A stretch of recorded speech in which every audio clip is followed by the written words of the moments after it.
What's going on, everybody? We're gonna do some steak rice bowls today. So meat of choice that I'm gonna be doing is this picanha steak. So I removed the fat cap. I'll probably cook this meat again to see how it cooks with the fat cap on, but there's a lot of marbling in this. So I think it'll cook just fine. It's not as lean as a tri-tip. So picanha steak, you see it a lot in the cooking videos on Instagram now. So it's like a Brazilian cut. You see it a lot like on the big skewers, and it's like a C, and there's a big white fat cap on it. It usually sits on like a sword, and then they shave it down. So that's essentially what the cut is, but it's also called a top sirloin. So it's on like the top part of the butt of the cow. So it should be good. I've never cooked with it before, but I'm gonna reverse sear it. I was gonna smoke it, but it's a little windy outside and I don't have any barriers to help me to kind of manage the fire, just because wind and smoking meat is kind of a not a good combination. So I'm gonna do a reverse sear in the oven. This will probably take about, I'm gonna say about an hour to an hour and a half, give or take. But the internal temperature that I'm going for on this before I go to sear it on the pan, I'm gonna go for about 125, 128, somewhere around there, and then sear it off so I can get that medium rare. The reverse sear method, it's basically like smoking a meat. The only difference is that I'm not going to get any kind of smoky flavor to this, because I'm not using wood or anything. But since I'm in a controlled environment in the oven, the idea of a reverse sear is to cook it evenly, and you're going to cook it to the almost to the desired temperature internally that you want in the oven. And then from there, once it's done, I'm just going to kind of pat it dry a little bit, and then I'm gonna season it up with Spanglish Asadero. It's a Chipotle blend. I believe his Instagram is Cooking with Fire. His name's Miguel, I believe. Yes, Miguel Reyes. So he cooks a lot of good stuff. Finally jumped on the seasoning train for Spanglish Asadero, and this Chipotle one's pretty good. So since it's going to be a rice bowl, it's going to be kind of like a Mexican rice bowl, so that's why I'm going to finish it off with the Chipotle. So, but once it comes out of the oven, I'm going to pat it dry. Like I said, I'm going to season it pretty heavy. I'm going to do with like a nice grapeseed oil, just because I'm going to sear it pretty high heat. Grapeseed oil, sunflower oil, avocado oil. Actually, I think that's what I have actually, is avocado oil. But grapeseed oil is also a good high heat oil to use if you're going to be searing meat pretty hard. What I did with this isn't exactly a 24-hour dry brine, but I salted it pretty heavy with kosher salt the night before. So it was in the fridge for probably maybe 12, 14 hours, give or take. But when you salt it, the salt flavor penetrates the skin, but then it also brings some moisture up to the surface. So I've already patted it dry before it goes in the oven. I have the oven preheated to 225, which is pretty low, but I want this to kind of sit in the oven and cook and have some time to really do its thing, to become tender. And then I really want the internal portion of this to be really nice. So I'm gonna go for a medium rare. Hopefully it comes out. And we'll see, and I'll talk about the other ingredients. All right, so I have some vegetables that I'm going to add to this, and I have them currently draining in the sink in a strainer. But I got some corn, and then I got some black beans. You can use pinto beans, you can use red kidney beans, you can do black beans, you could do a mixture. And then what I'm going to cook off first are my onions. So I had some leftover red onions from when we made pickled onions. I'll probably use pickled onions for this too, because I still have some left. And then just some yellow onions. So I'm going to sear those off, get a nice char on them, remove them. And then from there, I'm going to saute the corn and then the black beans. So I have more corn to black beans. I have 2 cans of corn, and then just gonna do 1 can of black beans. But if you want to even that out, you can. It doesn't really matter. It just really depends on how much you want. And then yeah, so we'll get to cooking these vegetables right now. And also, before I forget, while the vegetables are sauteing, the rice I did ahead of time. So I went out and I ran an errand earlier today, and the rice is just cooking in my lovely rice cooker right there. So everybody has their own preference for rice. This is just plain jasmine rice. I use jasmine rice for pretty much all of my rice eating adventures. I just think it's a nice dense rice. You know, basmati, I mean, it goes better with curries and things like that. So just a white rice is fine if you're trying to be quote unquote healthier, even though there really isn't that many additional health benefits. You could do brown rice if you want. If you don't want to do rice at all, you could also put this on a bed of lettuce or spinach or whatever you want. But your preference. But just gonna do some white rice today. Also, to kind of top off the rice bowl, we're just gonna do some nice avocados. These ones are very much ready to be eaten. I just purchased them yesterday, but figured today would be a good time to use them.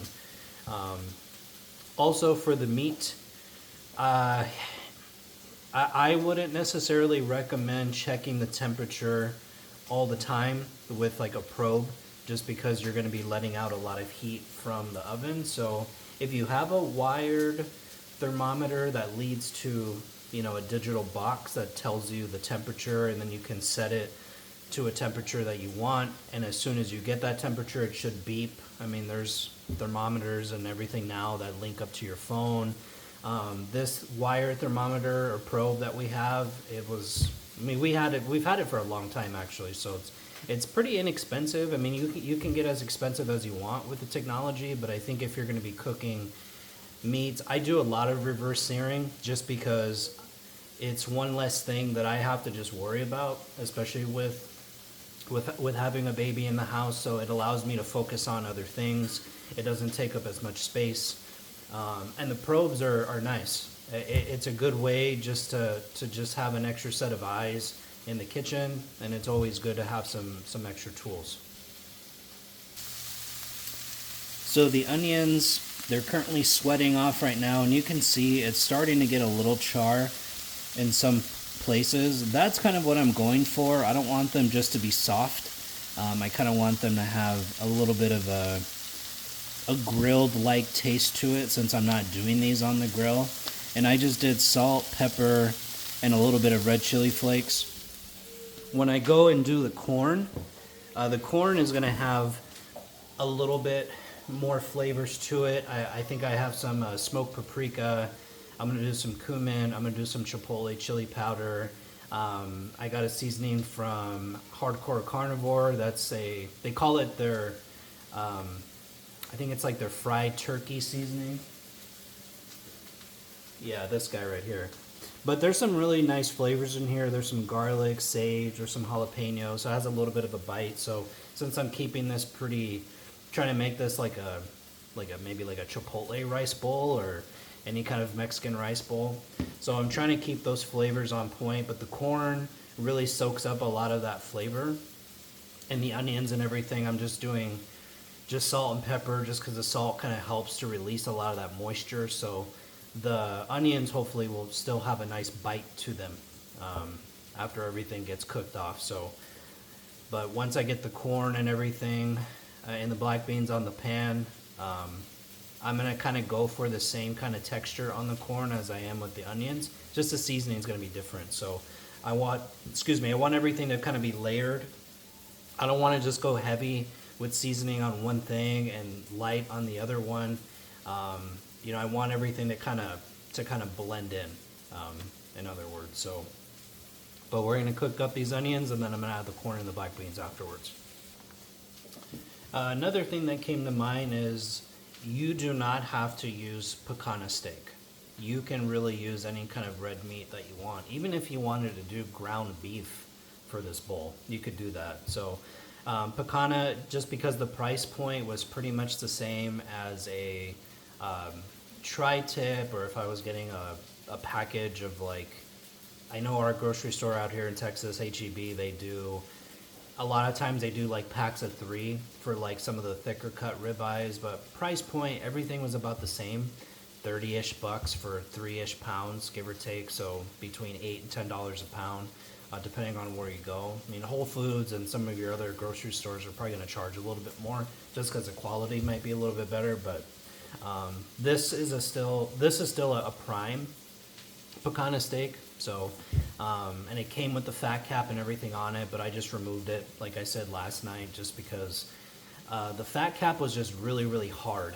I mean, it was almost like a turtle shell hard, so it's not really going to really break down, even if you were to score it and cut into it, just like how you would like a pulled pork or anything else that you're putting in a smoker. I didn't want to do that, so I just cut it off. But you know, if it comes out too dry, I'll know for next time to keep the fat cap on, and then once it's cooked, you can cook around it. So yeah, if you want to use a New York strip, if you want to use a ribeye, you want to use flank, you want to use hanger, like I said, if you want to use ground beef, because that would cook even faster. But I'm just trying out something different, and so that's really the only thing. But I just wanted to put that out there because I don't want people to think you have to buy picanha steak. It's not necessary. It's just something that I wanted to try. Alright, so as you can see, the beans have some good color on them just because of the seasonings that I added.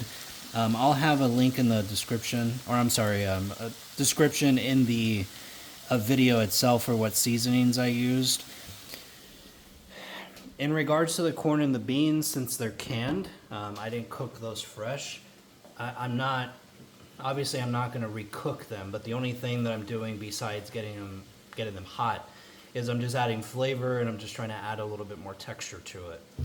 The one thing that I wish I had, because I ran out of it a few months ago, is Mexican oregano. It is different than Italian oregano or just your regular oregano that you see in the grocery store. It's very much a different flavor profile, so I wouldn't recommend using regular oregano. So that could be a nice herby kind of touch to this. The other thing that could be good to finish this bowl off of would be some cilantro. I don't have that either. So even if you use dried cilantro, because you can buy it just like how you buy dried parsley, you could do that too. But fresh cilantro is just, it's as good as you can get, unless you don't like cilantro. So these are only going to be cooking for maybe 5 to 7 minutes or so, just so everything can kind of get together and the corn can kind of get a little bit of a char on them. This might take a little bit longer to char just because I have the beans and corn mixed together. I could cook them in separate pans, or at least cook off the corn first and then add the beans. That's probably what I should have done, just because there's a lot of competition in the pan and there's going to be a lot of moisture. So if you're doing this, I would say cook the corn separate. Once you get the desired color on the corn, depending on how charred you want it, then add your beans in there. So that's what I would do. That's just a little error on my end, but it's still gonna work. It'll be fine. All right, well, that's pretty much that. So the rice, it's been done for a while, but like most rice cookers, it'll have a warm setting to it, or a warming setting to it. So as soon as it's done, it'll kick into just keeping it warm. So that's what the rice is doing now. Inside of the red Tupperware, that's where my corn and beans are. And then on the paper plate, that's just where the onions are gonna hang out. So little tidbits while you're cooking, especially if you're cooking a lot, like if you're gonna be having a lot of leftovers. So clean as you go, really important. And depending on what you're cooking, if you can use the same pan, use the same pan. There's no reason to have a bunch of different pans out, just because it's going to be more for you to clean. Especially if you got a baby like me, you're going to be cleaning bottles. You're going to be, and right now my daughter, she's eating solids and everything. So there's just always a mess. So if you're trying to minimize your mess, clean up your own, because your baby's going to be messy. So that's what I try to do. But I use the same pan for the onions, the corn, and the beans. When I go to sear the steak, I'll probably do that on a cast iron just because I want to get that crust. So that's really the only sacrifice. Cast irons are great. It's a great tool to have in your kitchen. They're just a little bit difficult to clean.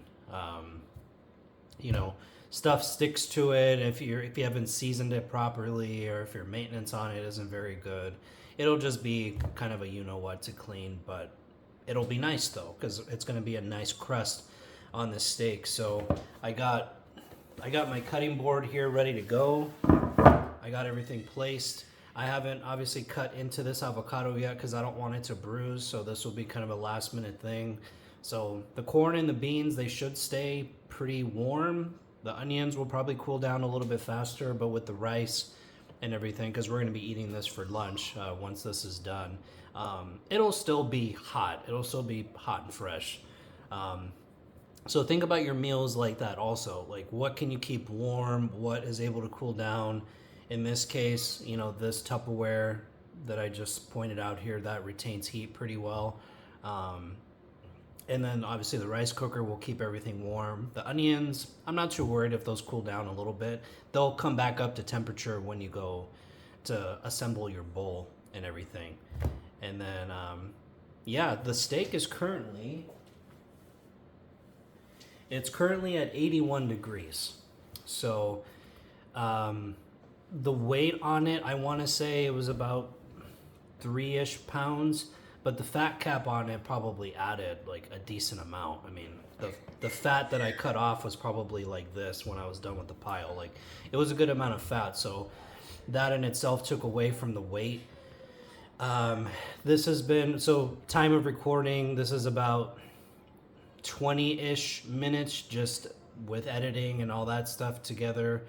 I'm gonna say this picanha steak will probably take anywhere from 45 minutes to an hour, but I have it set to ding and let me know to take it out of the oven at 128 degrees. So when I go to sear it, obviously it'll bring the meat up to temperature even more. So even if it's like 135, 140, that's where I want it. I don't want it to be too rare, because you don't want to have like a chewy piece of meat when you're eating a rice bowl, right? You want to be able to eat everything uniformly, and you don't want to eat certain things, be able to chew on it, digest it, and then you still have this hunking piece of steak in your mouth. So I'm hoping that it'll be nice and just like buttery. It'll be a nice chew, and you're not going to be tiring yourself out trying to eat this thing. So stay tuned. We'll be back when the steak is completed, then we'll assemble our bowl.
Moment of truth.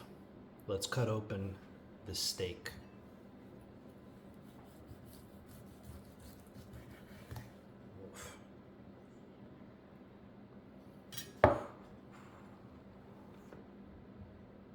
Oh yeah. It's about as medium rare as you can get. And I already knew, so I'm gonna give myself a piece.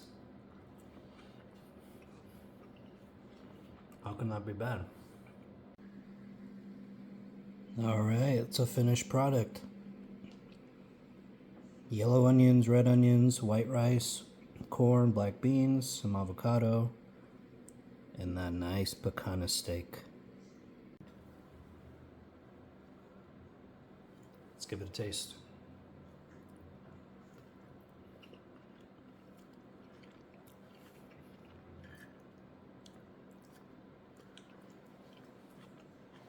How can that be bad? This picanha steak came out real nice. A lot of people say to cook it with the fat cap on. I don't know how much more it's gonna help. I really don't. This is my first time doing it. But also, once again, pretty good medium rare. So I got lucky there. It has a good bite to it. A lot of beef flavor. It's not melt in your mouth, but there's other cuts of meat that will replicate that texture for you. So choose wisely on your red meat, but I like this picanha steak. It's pretty good. I ran out of cotija cheese and or queso fresco. Could add it to that. You could add regular shredded Mexican cheese. You could do that too.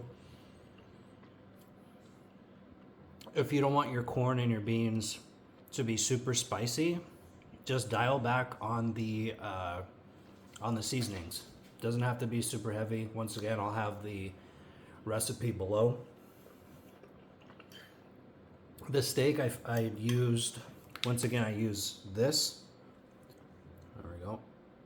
So just a Chipotle blend, because I was trying to get the steak to taste pretty similar to everything else. But if you just want to do salt and pepper, keep it simple, you could do that too. But if you're gonna do the dry brine overnight with the kosher salt, don't re-salt it heavy again. Just hit it pretty lightly with the salt. If you want to add some pepper to it before you go to sear it, you could do that.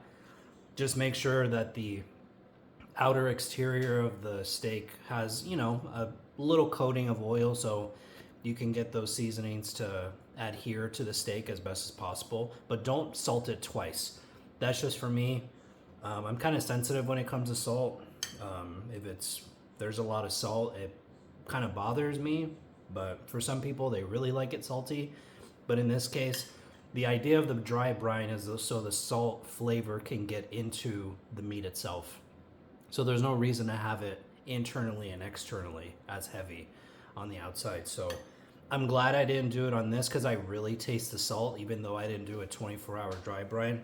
And the Chipotle just kind of adds a nice little heat to it. But if you don't like Chipotle, do salt and pepper. If you want to do your favorite barbecue rub, you can do that too.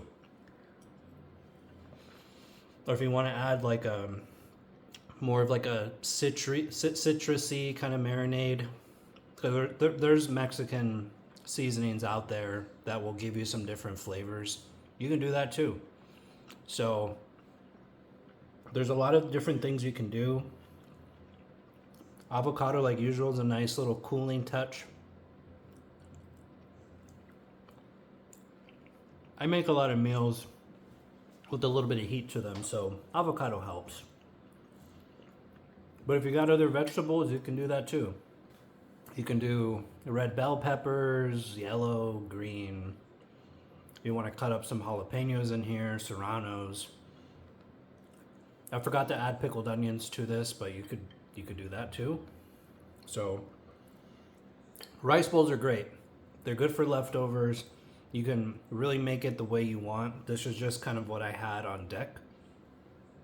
And the only thing extra that I had to buy was the meat because I didn't have any red meat until today. So like, comment, subscribe. If you got any questions about the recipe, shoot me a comment. I look at all of them. So cheers. Thanks again for tuning in.